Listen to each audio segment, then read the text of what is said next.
Okay. So, when ABC Telco still refused to comply, XYZ Appliance filed a complaint for ejectment against ABC Telco. So, in its answer, okay, so in its answer, ABC Telco alleged that its telephone lines, cables, and manholes did not encroach on XYZ Appliance's property as they were properly positioned alongside and underneath a public sidewalk.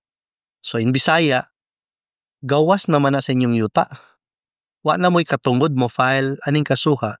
Wa mo'y katungod mo papahawa na mo kay gawas naman na sa boundary sa inyong yuta. Na naman na sa sidewalk. Mo nilang dipinsa, okay? It later filed an amended answer. Amend, no? Ilang giusab, bilang tubag.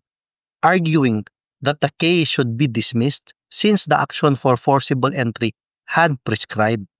It's expounded in its position paper, prescribe and expire.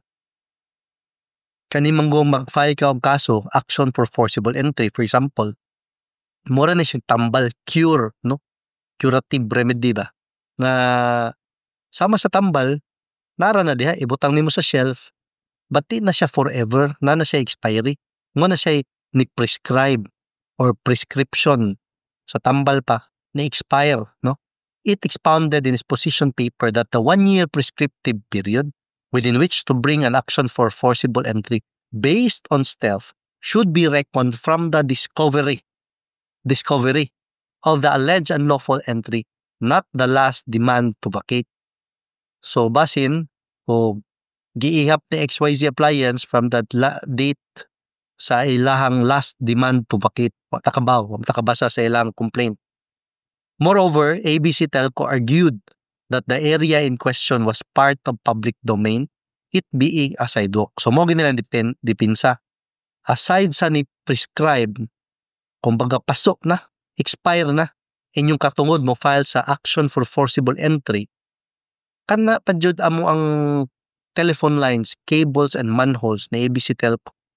Gawas raman na sa utlanan, sa boundary, it is outside the boundary of the property of XYZ Appliance.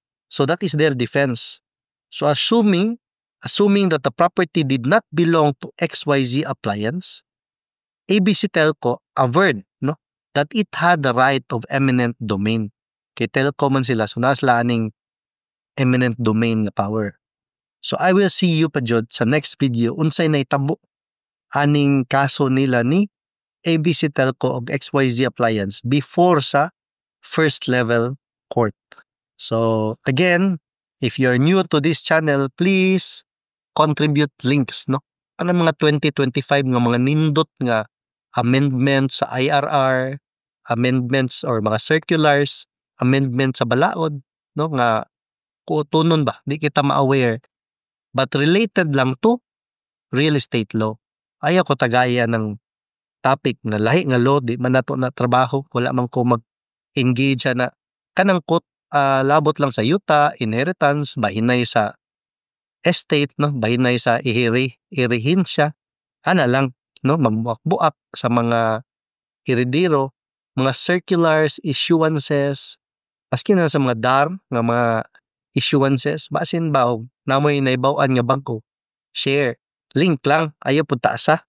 So, this is our co-learning channel, so this is our advocacy. So, if you send a link, latest updates, mga back 2025, no, you will help me, no, we will help each other learn how to avoid a land dispute, no, possibly. So in ways that we can. And also, if ever manggalingan you are about to enter into a land dispute or you are already in or a part of a land dispute, all of us will be able to learn how to choose peace in our means, our ways, and in the ending of any dispute. Okay? So this is my email address and my phone number. Link lang isend. Ayaw po ng taas kayo kaya di man nato na mabasa. And please, ayaw send a message sa kaning Facebook page nga messenger. Di ko magbasa na. So di rin ako na matubag. Link sa gov.ph website para sayon po na ako ma-verify. Di ba kaya ako man i-share ninyo kung nindot ang inyo i-share nako ako nang basahon diri. Ako i-try og summarize and explain. Mabulos po kog check kung tinuod ba na or dili. Kung dili gov.ph website kanang official government website inyong ihatag na ko nga link. Matagba ko pangita wa man tay luxury ana. So help me, I will help you. So I will see you in the next video.